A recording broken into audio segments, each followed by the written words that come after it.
It's a mean age. But it is going to be a beautiful future as long as we don't f*** it up.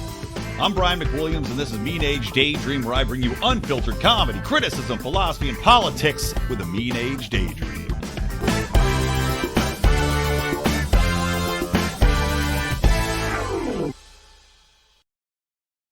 What's up, everybody? Oh, exciting show today. Long time coming because of hashtag dad life. But welcome to Mean Age Daydream. I'm always your host, Brian McWilliams, but I'm joined today by a very special man, a beautiful man, some would argue, Latinx comedian Lou Perez. Welcome to the show, Lou. Very, very happy to be here. This is I love the graphic. Oh, you like which one? The Lions of Liberty with the flaming line, or the Mean Age Daydream with my Bowie head? I'm digging the Bowie, especially with your scalp cut open, but not in a violent way. I just a subtle, gentle way. Well, this is how, like Major Tom. I came back from space, and the aliens dissected me. They took off the top of the head, put all sorts of shit in there, and here we are. Here we're at. Here we are. Well, let's hear some of that shit. We're gonna get to it. Yeah. Oh, we're gonna get into it, baby. Well, yeah, guys. You obviously, most of you know Lou Perez, buddy of mine. Love Lou to death. He's a comedian. Of course, Lou is also now an author. A lot has happened. A lot has happened over the pandemic, Lou. There it is. The joke that joke isn't funny anymore, which I loved. I have read it. I look forward to getting into it. And by the way, could the timing be more perfect for us to talk about this book, considering the first few chapters with Chappelle on SNL and Donald Trump announcing his candidacy? Dude, I got to tell you, when the book was finally in the hands of my publisher, right? And you're just waiting, like, okay, they're gonna go and check for typos and stuff. I was in a position where it seemed like every week a new comedian was dying. Not a new comedian, a comedian was dying, like a comedian whose work I absolutely loved.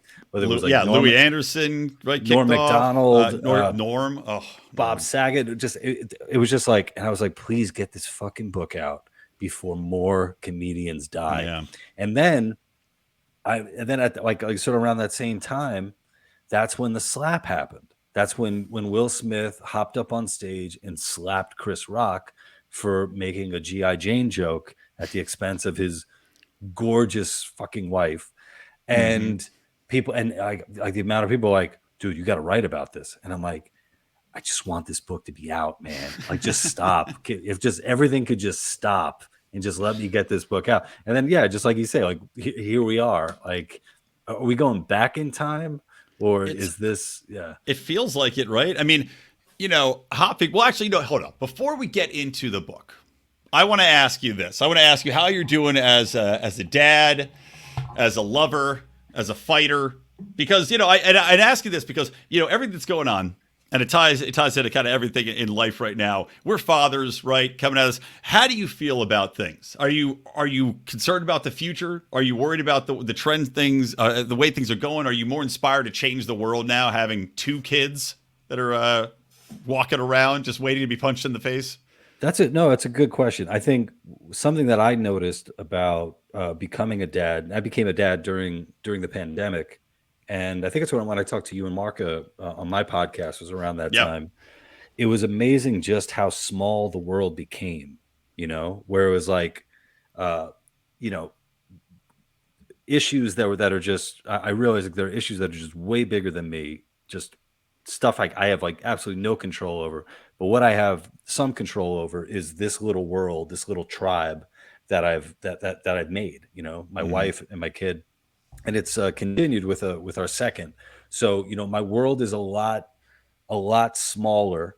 And I think a lot happier when it is a lot smaller.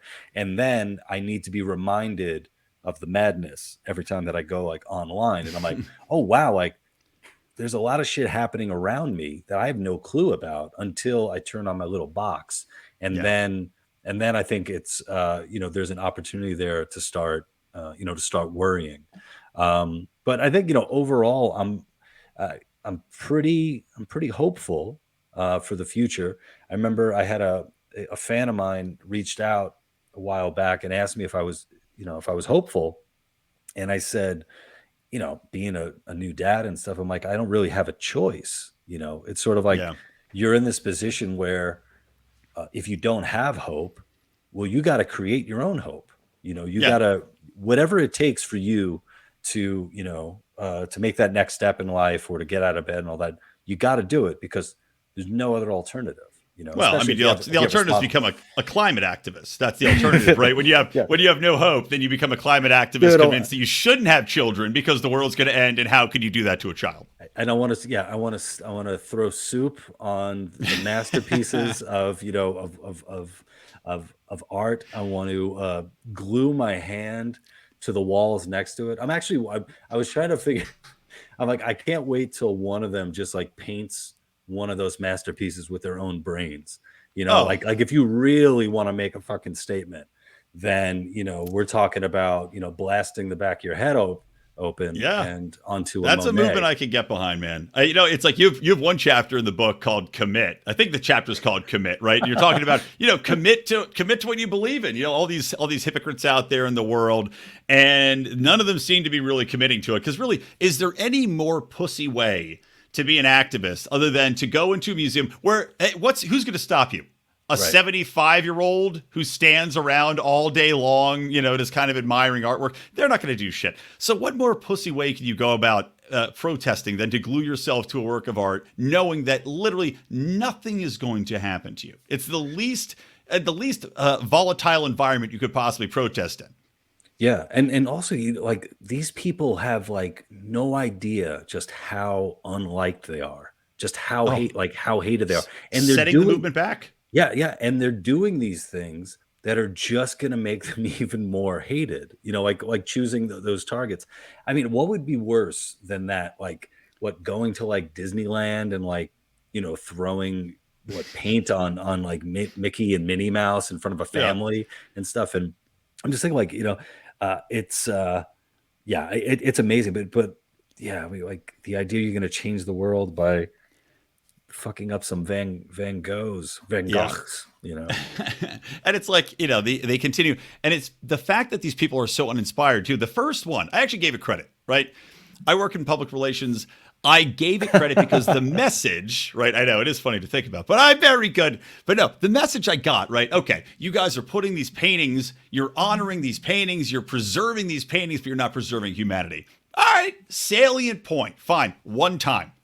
One time, that's a salient point. It's like Spider-Man and Family Guy. Everybody gets one time that you get saved. After that, it's like you said, it's obnoxious. It's turning people against you. And all it's going to do is make people now, like I said, it was the safest environment other than going to a kitten farm and gluing yourself to kittens. Now, I bet you're going to see people getting beaten up at museums. It's kind of like the Antifa Proud Boys thing, Oh my God, right? I was just about to say you're gonna start seeing the Proud Boys at the Right. Met, just like holding shit down. Every Oh my every God. every work of art has got a Captain America shield holding Proud Boy, Yeah. with a gas mask on and a bat. I hope to see it. Now we're gonna see like just a bunch of illustrations of like Da Vinci calling people a cuck and Right? stuff like Yeah. that. Like they're just gonna totally take that. Oh, it's hilarious. So let's get into a little bit more of the book proper. So you and I talked about we were over at Freedom Fest, just kind of shooting the shit at the bar about the book, but. And I want you to keep this brief because you've done other interviews. So I don't want to bore people that might have heard it before, but tell me a little bit about the genesis of what went into the book. And then I want to jump into talking about Chappelle and Trump and getting into the pushback he's gotten and the shake your head sadness of Donald Trump now being the focus of every hack comedian. Yeah. So the book came out of an article I wrote in the Wall Street Journal called "How I Became a Quote Far Right Radical," and that article was in response to an academic pre-published paper. I think that was the status of it, called "The Growth of Right-Wing Echo Chambers on YouTube." So you had very highly educated people from very large institutions who got paid money to, I guess, check out YouTube videos. It's amazing, like where where research where research goes. And part of their study, they would categorize all these different YouTube channels. It was like almost like 1,000 channels, and they had like far left, left, center, right, and far right. And my old comedy channel, We the Internet TV, was listed on the far right section, and I was like, that doesn't make sense. And also listed there, we had like the Joe Rogan Experience, Sam Harris, Brett Weinstein, and you're like, I don't. When I think of far right, I think of like tiki torch carrying, khaki pants wearing, Literal Nazis. Yeah, is yeah, far that's right. Yeah, like people that want society, Richard Spencer style, like white people living on their own, voluntary Yeah. or not. You could describe as far right. Yeah, and I'm like, that's not me or these other people. And But the more I looked into these channels, the more appealing their message became. So thank you, YouTube, for directing me to the truth. So I had a friend of mine who said you should write a response or do a video response. And the more I thought about it, the more pissed off I got, because I had recently lost my job, and I'm like, I'm going to be sending out my resume. And if people are associating Lou Perez with this far right channel, it's like, dude, I'm fucked. So I wrote that. It ran in the Wall Street Journal, and I was friends with a publisher on Facebook. We became Facebook friends well before this, and we just knew each other through like liking each other's posts and that sort of thing. And I thought, what would be cool if I sent him this article and he responded with, "Oh, you should write a book." And that's exactly what happened. So I sent him the article. He read it and said, "You should write a book." And then from there, we started, the process of writing a book. And it was my first book. I'd never written one before. And I asked him, like, what do you, what kind of book do you want me to write? What do you want to see? And he's like, write the book you want to write, which is incredibly, like, it's an incredible opportunity. Like, how freeing, but also, holy shit, what do you mean I got to write the book I want to write? Like, I don't know what the fucking book I want to write. I don't even know if I have a book in me. What's going on? But then, eventually it's what you held in your hands at one point. So yeah. I mean, and it is. I will say the book, I really enjoyed it. It's funny. It's poignant. It was interesting because, as you said, you could tell it's kind of it kind of goes everywhere. It's it's basically a book of shorter essays. It's tied together with an overarching theme, but it is definitely different topics jumping on different essays. There's some great jokes in it. There's one that cracked me up when I wrote it down. It was basically a joke about libertarians and the Holocaust, which get you canceled immediately. But it was, why do libertarians hate the Holocaust? Because it was state undertaken rather than private or free market. Basically, and I'm butchering your own joke, and I apologize. No, I love it. I do it. I am honored. So yeah, but the book's littered with very funny one-liners. It reads fast, which is great. I mean, it really is. It's because you don't want to put it down. It's a very funny read, and I actually like the way it was broken up into the short chapters, because it did make it much more accessible and a little less dense. So I got to fix my lighting. The sun's going down next to me in my office. So getting into the book, you start off with talking about a lot of, as we said, a lot of topics that are just right in the news right now. I mean, first off, let's start off by talking about Dave Chappelle, because I wanted to wait until I had you on. Now, unfortunately, the way it worked out, this will air on the 30th, but it's still going to be very relevant. Dave Chappelle has the highest ratings as predicted. The show was great. His monologue was hilarious. And to one of the points you make in the book, when you talk about clapter versus laughter, I legitimately laughed out loud to numerous jokes in his monologue that I did not agree with him on from a fundamental standpoint. One example I'll give is Ukraine, right? He's talking about how the Ukrainians, they're these fighters, they're so inspired, good for them, all this stuff, which, in my mind, I think that our support of the Ukrainian fighters is almost a war crime to keep their country being bombed. But he had a great joke about how they killed 10,000 Russians in the first week before we'd given them all these arms, and joked about how every house in Ukraine must have been set up like Kevin McAllister in Home Alone. And the Russians are just dying by grabbing fucking boiling hot doorknobs.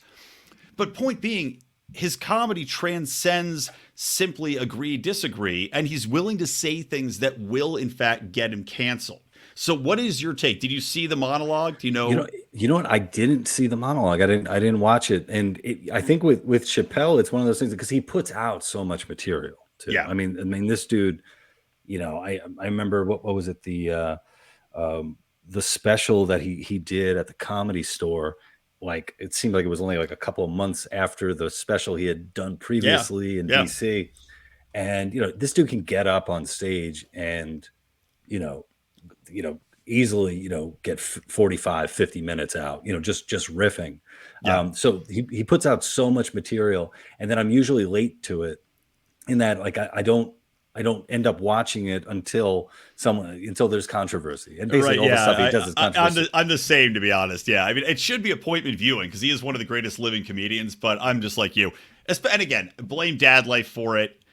It's hard to find time to do much of anything. But Yeah, no, but even that joke that you just told about like his take on Ukraine, like I'm like, who the fuck would ever think Home Alone, right, Ukraine, and bring those together? And it's like that's hilarious, And I think a big part of the success there is the surprise factor, hmm, where it's like, oh, I didn't know where he was necessarily going to go with this, but here we are. And I think that's a really important thing when we're talking about comedy. It's do I see this punchline, a mile yeah. away, or is this something that's really going to that's going to surprise me? I wish I had watched the monologue. Probably right after this, I will, and then you're going to be like, dude, why didn't you do it Great work, 10 Lou. Wait, minutes before? then you'll do a podcast. You can do a podcast on this podcast, adding in Yeah. additional commentary. So I know that a lot of people were commenting on, I guess, The Jews. Jewish the Yeah, Jews yeah. or Jew jokes or something like that. Yeah, What was the your take predominant on one. I'll just do a quick recap because I don't know, the people in the audience may not have seen it either. It basically was something where he had a few really pertinent lines about Jews in Hollywood, joking about how yes, the Jews in fact do and control much of the entertainment industry, but you can't talk about it. The one joke that people are repeating is that if you have a group of blacks, it's called a gang. If you have a group of Italians, it's called a mob. If you have a group of Jews, well, that's just a coincidence and you can't talk about it. Right? Mhm. It's a funny line, and he goes on to joke about Kyrie Irving and Kanye West and all that kind of thing. But he also makes fun of at the same time. He's talking about Herschel Walker, making fun of Herschel Walker and how he's observably stupid. I think it is a line that he uses. So he's making fun of black candidates as well. He's making fun of black culture, being a little bit self-deprecating, as I think is so important in comedy. To if you're going to, as you say, punch up or punch down, and I want to talk about this topic because you spend a lot of time talking about punching up and punching down in the book, and I think it's a very good point to talk about, especially with current comedy. He punches up and punches down at the same time while also immolating in a little way. And I think that that's something that is so underratedly important to get people on your side and to realize that, okay, they're not just trying to sell me something here. This person acknowledges they are human, they're flawed, they're just as stupid as me. They're just trying to get me, tell me a joke. They're trying to make me laugh. Yeah. I wonder because, like, I guess a lot of the anti-Semitic tropes have been in the news recently, like with Kanye and all that. And I don't know if I'm the only one that's like tweeted out something to the effect of uh, you know something that anti-Semites need to know is that it's not the Jews' fault that you're fucking losers. Right. It's like I wish more people would just talk about that. It's like all these all these conspiracy theories and this the cabal and and they're controlling us. That is no excuse for you being a fucking loser, And I don't know. I actually I'm waiting for some of my Jewish brothers and sisters to rise up and be like, yeah, we control shit, motherfucker. We're gangster, Right. Yeah, Just you take think ownership they'd own of it in a way, Yeah, I swear I was just talking about this with a buddy of mine that I was at the Oscars Museum, right? The Academy Museum in Hollywood.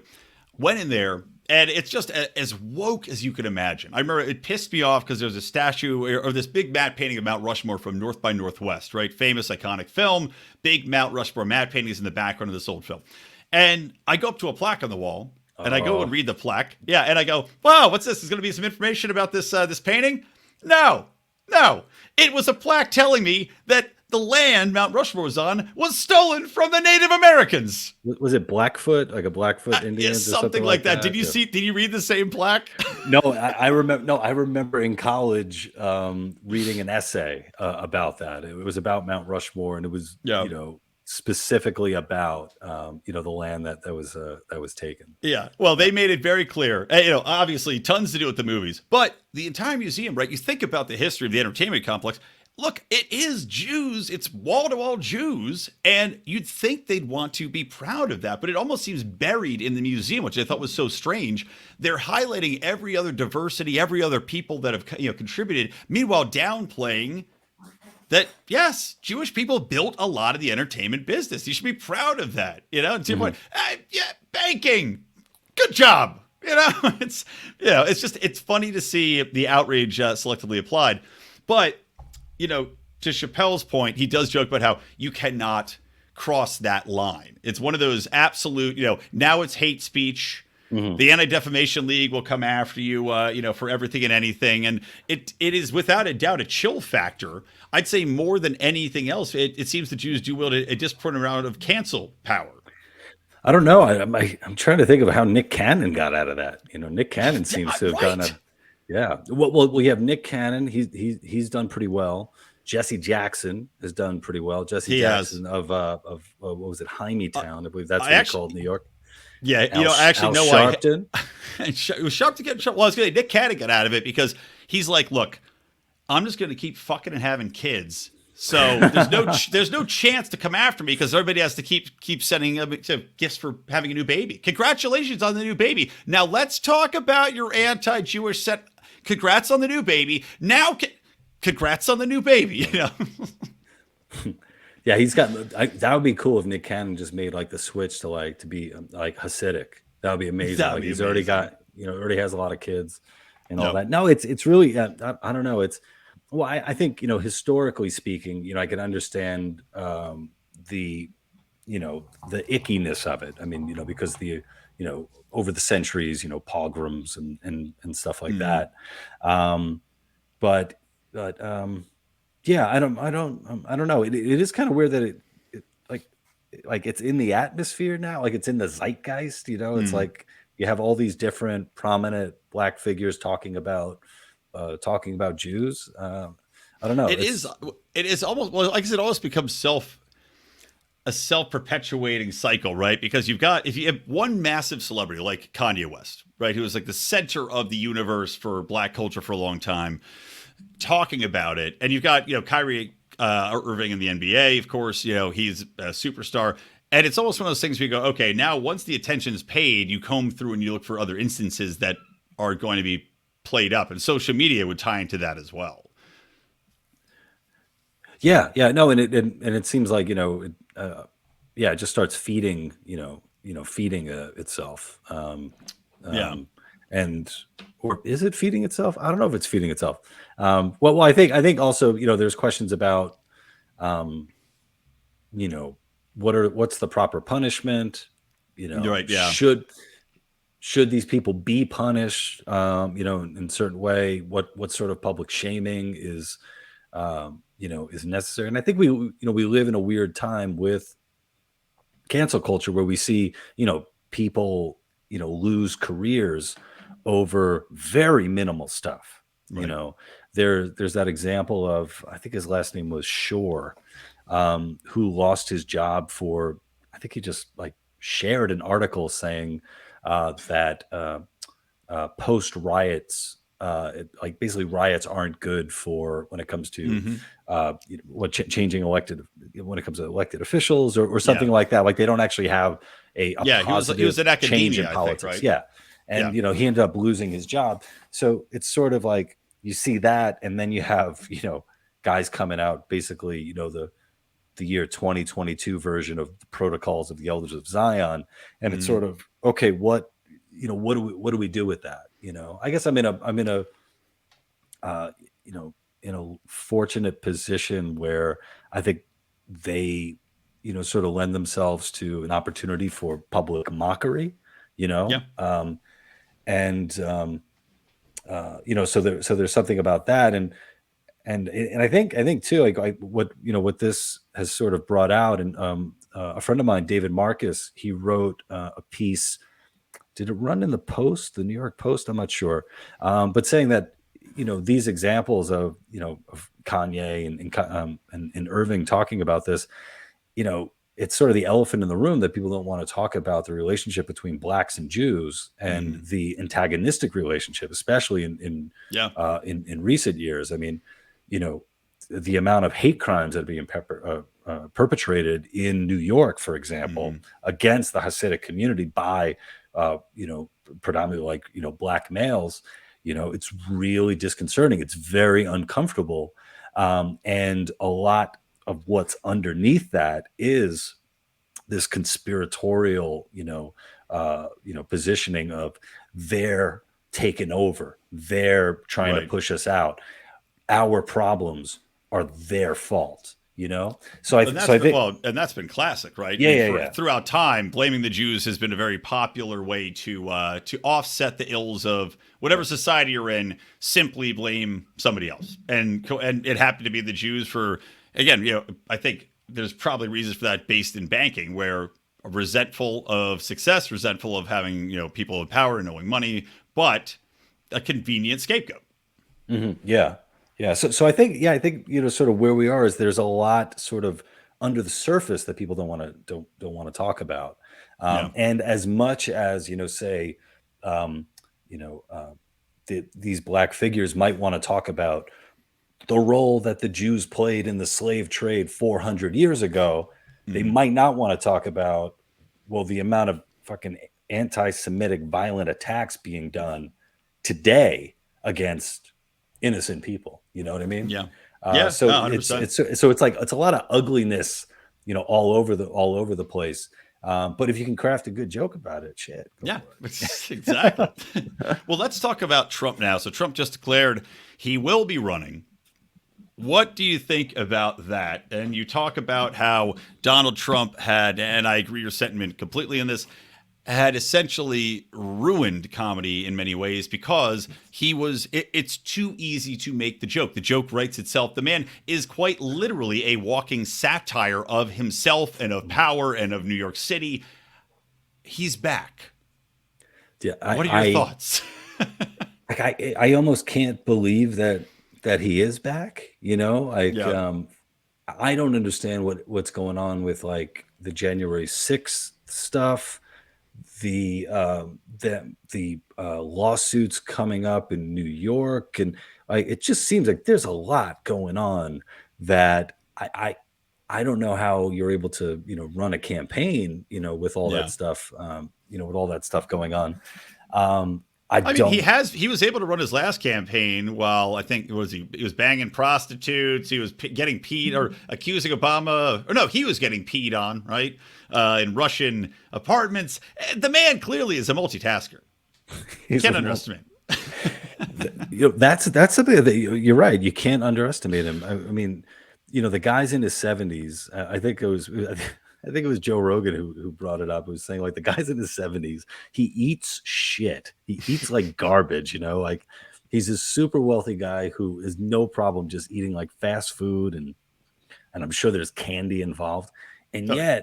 yet somehow, I mean, he, you know, he has the stamina to, you know, be on the road, to go and speak in front of, you know, thousands of people in a given night and entertain them, you know.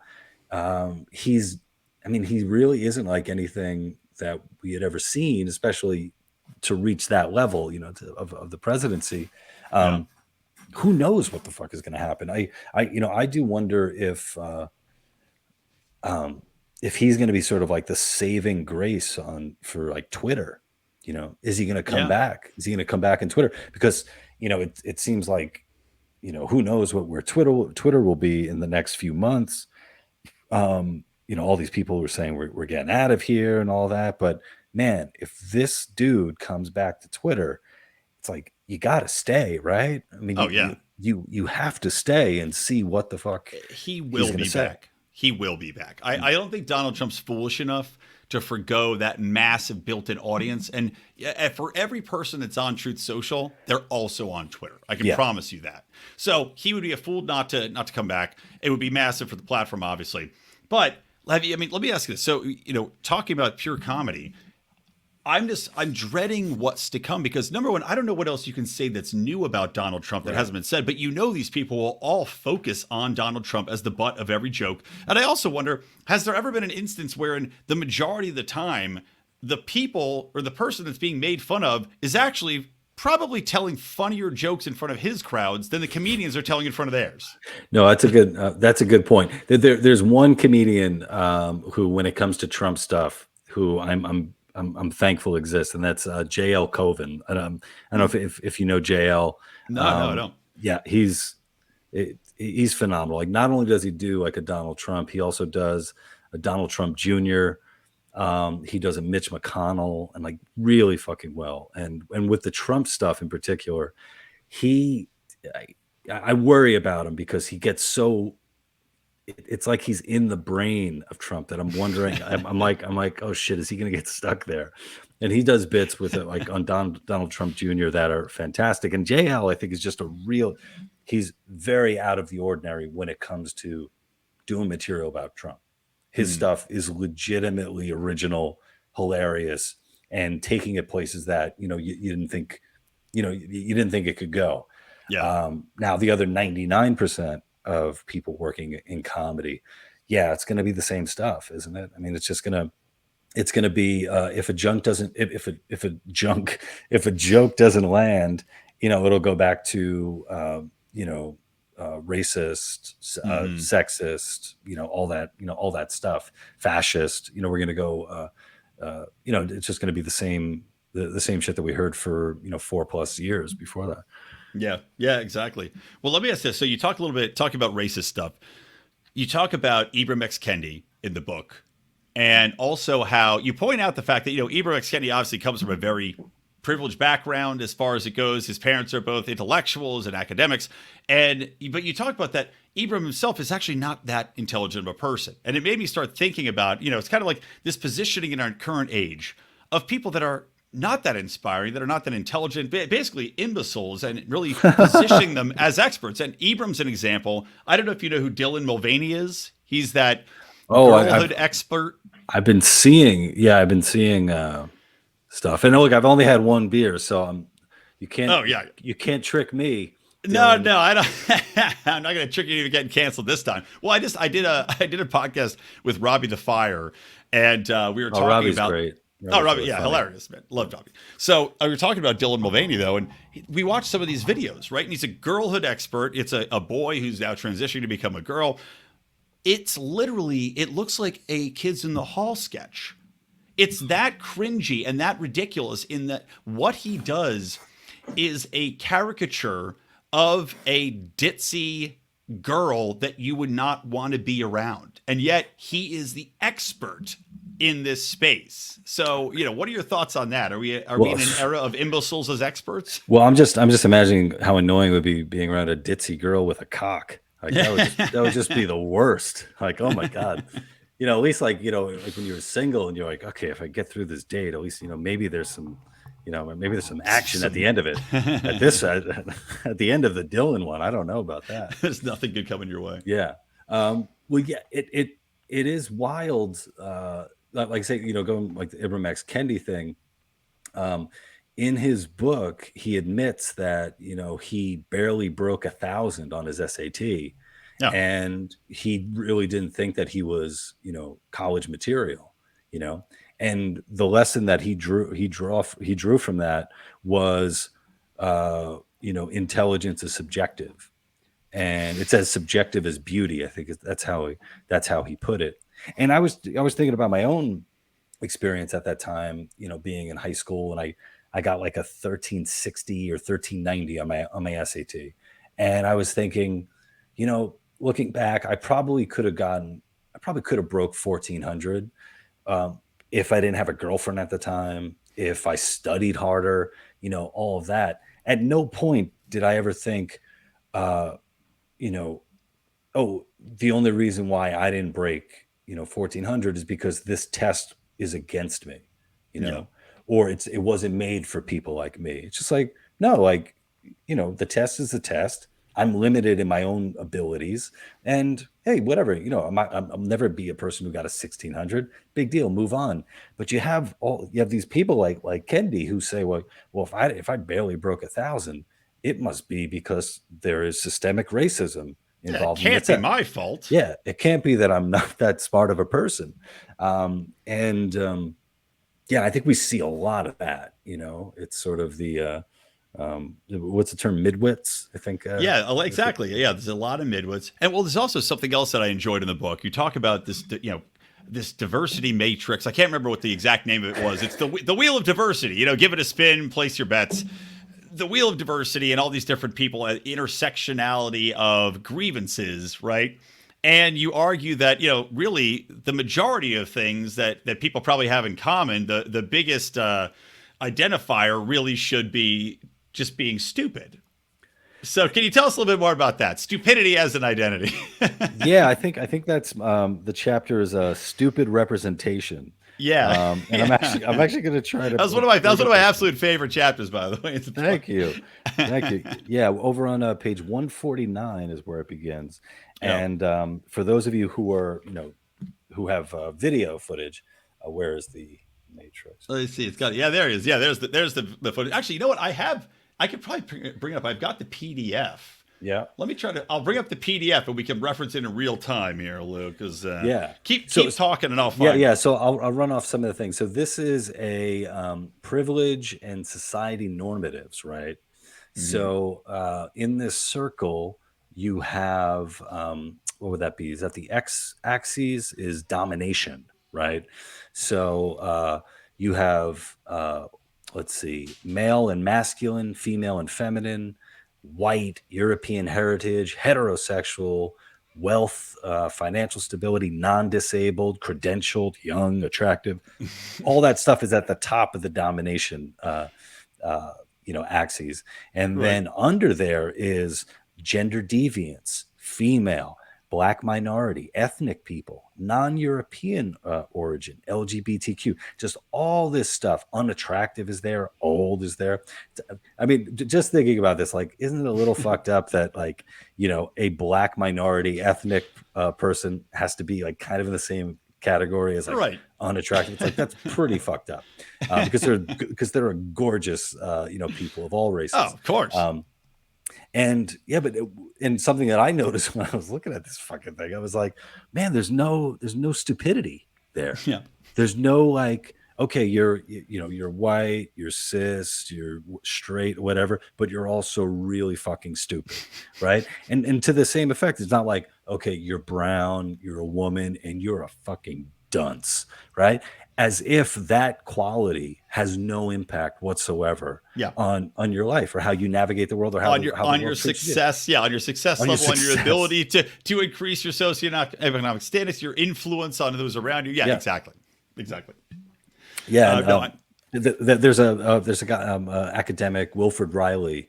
I love Wilford Riley. He's great. He's a great follow on Twitter. And I haven't read his report, but I think he did a study, basically breaking down like 10, characteristics of success or privilege, and, when you, you have, race in there, but then you also have intelligence, you have height, you have good looks and all that. And it's like a lot of people want it to just be, oh, this is the one variable, on whether or not I have privilege or I'm going to succeed. And it's like, nah, there's a lot more to it. And anybody who, is being honest is able to admit that. Yeah, no, exactly right, man. Let me ask you this question. We talk about, at one point you talk about the necessity of hate speech, which I agree with. We talk about online censorship.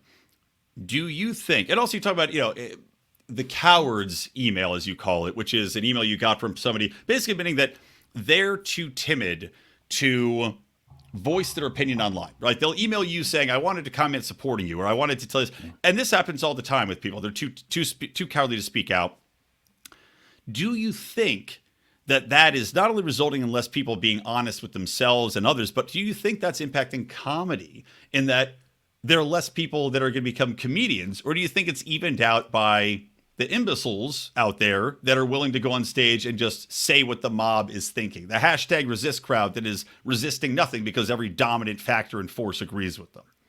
Um, well, shit, yeah. Now I'm imagining what the Venn diagram is between hashtag resist and Yeah. throwing Campbell's soup at a That's you the know new comedy. It's very it's a it's Andy. What is it? Andy Kaufman. That's what we're yeah. talking about. That's the new Andy Kaufman. Yeah. I mean, I definitely think that there's a real chilling effect, and I think that it's hit all different modes of life. From civilians who aren't comedians, who, like you said, will reach out to me and say, "Oh, I really wanted to comment, or really wanted to like this, but I was afraid, that there might be blowback, at my job or, in my social circle, right?" And for me to hear that, it's like, in a way, I get it, because I've definitely lost friends, Hmm. over the more outspoken I've been about this stuff. So I understand that. Fortunately for myself, like talking about earlier, it's like, but I've also been able to build my little world, my little tribe, that I think extends out to also friends like yourself, like the people in the liberty movement and all that. So I never feel quite alone, or as alone as maybe a lot of these people feel, where it's like Yeah. they have nothing outside of like the people that they work with and their close friends who they might deviate from when it comes to their beliefs. So their fear is real, and I think that also trickles down into comedy as well. I know a guy, a comedian who can't stand Trump, hates the fucking guy, and would make Trump jokes, and his side would be really happy with that. But God forbid he made a joke about a Democratic mayor or something like that, they'd be like, whoa, whoa, whoa, whoa, whoa, what are you Hmm. doing? Like, take that. Like, not only is that wrong for you to do that, it might hurt our side, and you Right. should remove that. So it's like you have people who are even getting that from their own side of the political aisle. And I think you have to have some balls to be able to put up with that, or be like, hey, you know, uh, if you don't like it, leave it. I'm still going to continue to do this thing. And yeah, I think I think all this stuff is sort of like set up, tests for one another, and also tests of it's tests of yourself, tests of your relationships, and we'll see who comes out, of it. Yeah. Well, it kind of reminds you a little bit like you're talking about people self-censoring because they don't want to ostracize their group, their crowd, right? And especially when it comes to comedy, or journalism. Both journalists and comedians are supposed to be speaking truth to power. But as you point out, so often they'll say, well, you're supposed to be punching up, you're supposed to speak truth to power, but these people aren't speaking truth to power. They're not punching up, they're punching down, or they're punching laterally. And, talk a little bit about that and that aspect of how you feel things are going right now. Because I especially like, as I said, this punching up, punching down, I don't know, false narrative, this false measuring stick that people like to use when regards to comedy and what actual power means in comedy. Yeah, I think something that I noticed, early on about punching up and punching down, it sort of went hand in hand with this message of speaking truth to power, you know. And at one point, I was like, wait a minute, when did comedy become about speaking truth to power? Because that's all I was hearing, as opposed to just speaking truth. And what I realized is, well, sometimes when you speak truth, things can get awkward, because Hmm. that involves sometimes calling out people who might be of a protected class, people you're not supposed to make fun of, ideas that you're supposed to accept, or at least shut your mouth and not not make fun of, things that are beyond criticism, or the new Yeah. sacred cows and all that. And I see that similarly with the whole punching up and punching down thing. I think it's incredibly condescending to say to somebody, look, I'm sorry, but you're below me. I Right. can't make fun of you. You that know, was that was my favorite part of that chapter. it's like, it's like, oh my God, can you imagine say that? It's And almost like, you see this happen in when people have handicapped comedians or handicapped audience members or something, and I can't make fun of you. Well, yeah, that makes me feel like shit. Thank I you. did. I did. Well, I did it. I remember I did an open mic once, and the comedian who went before me had, I think, cerebral palsy, and he got called up to the stage. It took him a while to get to the stage, and part of me was thinking how funny it would be if like he spent all of his time just trying to get to the stage, and then They just give him the light. yeah, 3 to 5, and then he's out.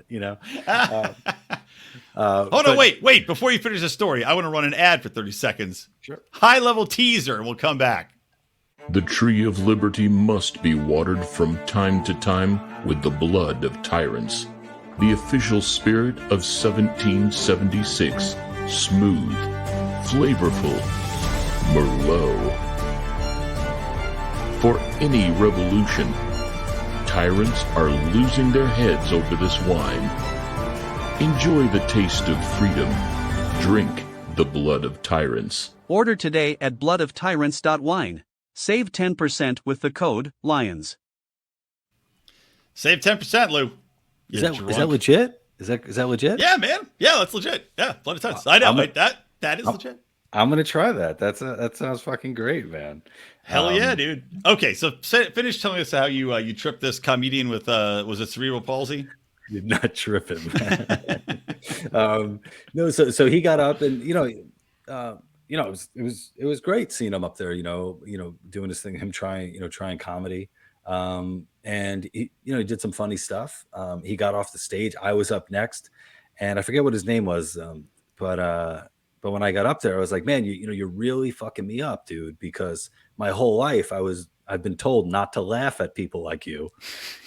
And here you are being a comedian, and he was howling. Like he thought it was, he thought that was really funny.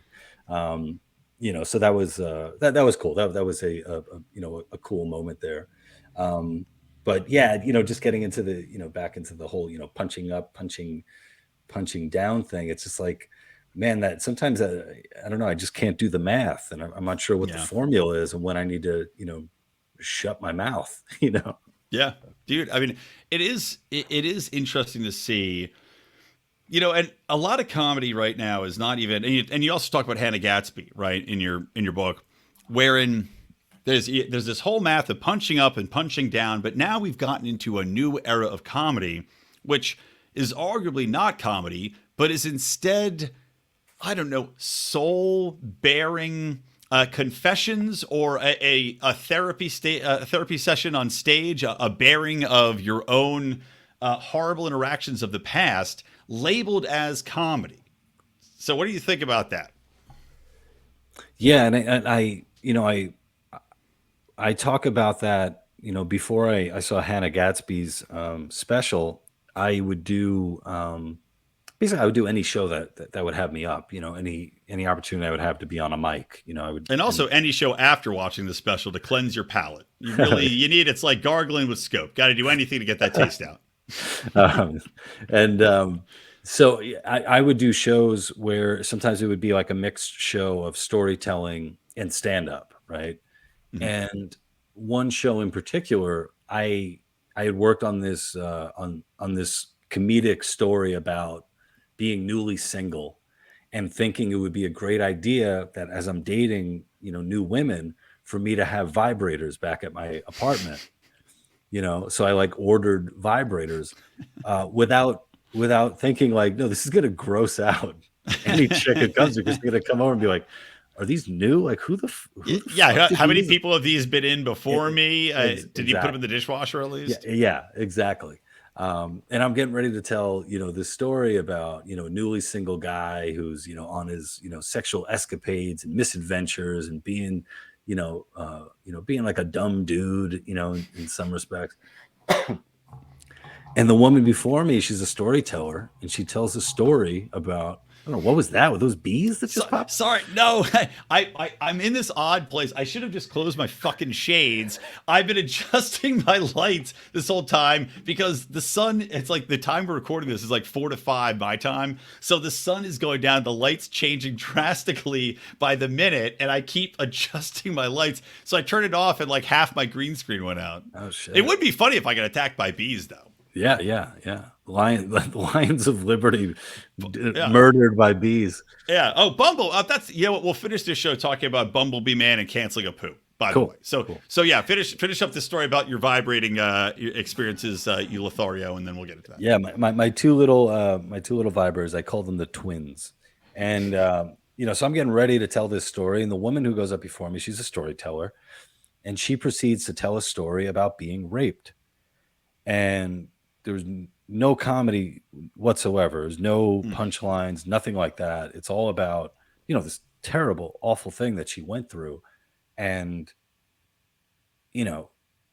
the audience is listening to that, and I'm listening to that. And I forget how it ended, if there was some kind of epiphany that she had, but there was like no light at the end of that darkness. And then I got to get up there, and it's not like I could riff because anything would just be bad. And then I have to go and tell this fucking story that I have prepared about. Lou, here's what you do. She comes off stage and you go on stage and you take the mic and you just go, look, I'm sorry. Get over it. Are you ever going to let it go? There you go. So I wish I had Brian McWilliams there to go up instead of me, so he could do that and deal with whatever came his way. Follow up. But at least on that show, it was a storytelling show. The booker probably had an idea on what she was going to tell. In Hannah Gatsby's example, she spends a good 15 to 20 minutes of her special, I believe, recounting a similar story of terrible sexual assault with no punchline or anything like that. Mm-hmm. And she had a funny opener in her next special, Douglas, where she's like, if you're here after seeing Nanette, she's like, I don't know what's wrong with you, which was a good joke. But I felt like she did something kind of,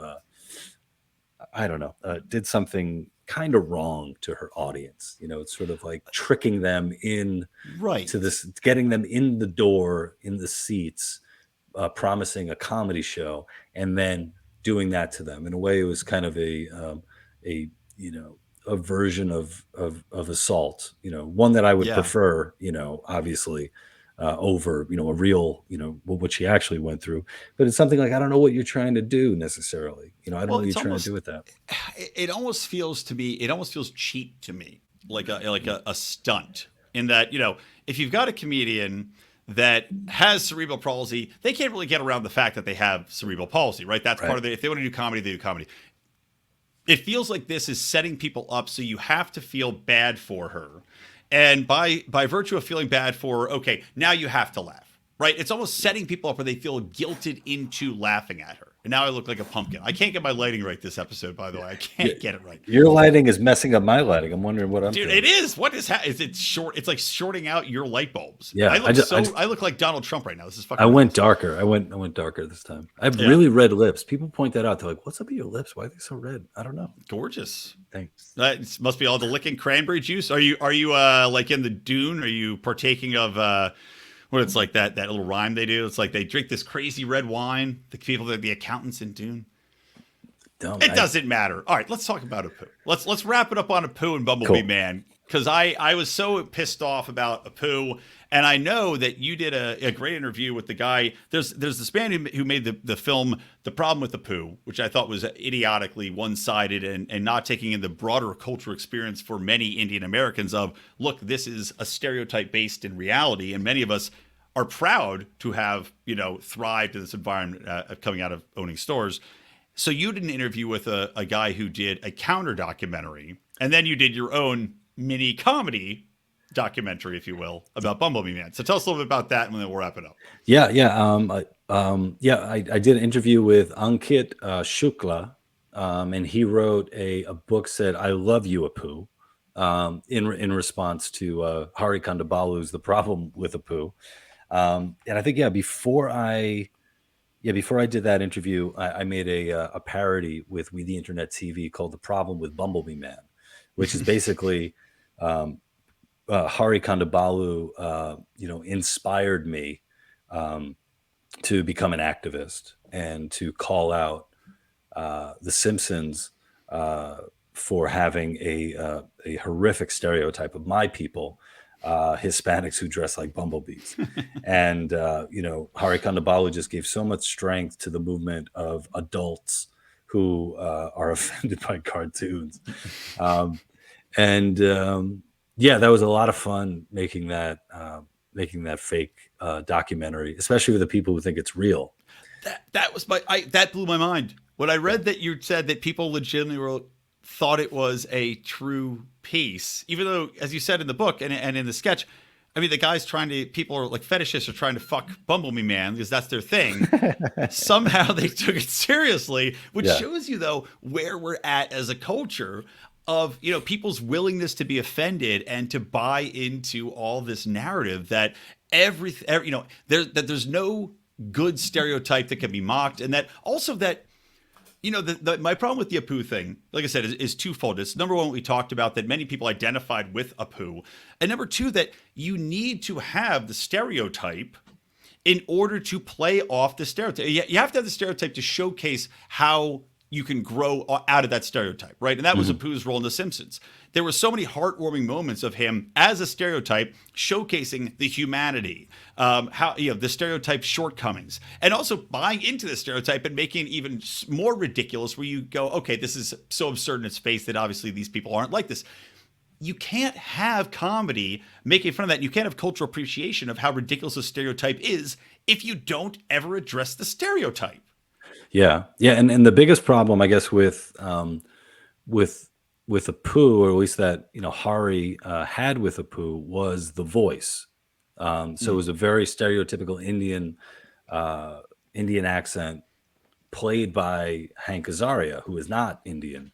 And so that was like, one of the big driving forces, like, here's a white guy doing a stereotypical Indian accent. And Azaria didn't appear in Hari's documentary, thankfully. But later he came around to apologize for having voiced Apu for fucking 30 years, and so much so that he wanted to apologize to every Indian in the world. Like, that's like a billion people, dude. It's gonna take a while. Take a while. Yeah. Well, COVID helped. It took a few out. I cut down the number. Yeah. And what was interesting is on YouTube, I found this video of this YouTube channel went to Bombay, excuse me, to interview people on the street in India to see what they thought of Apu. And some people liked it. Some people thought it was cute, funny. Some people thought it was kind of hacky. A couple of people were offended by it. But what's funny is that every single person interviewed kind of sounded like Apu.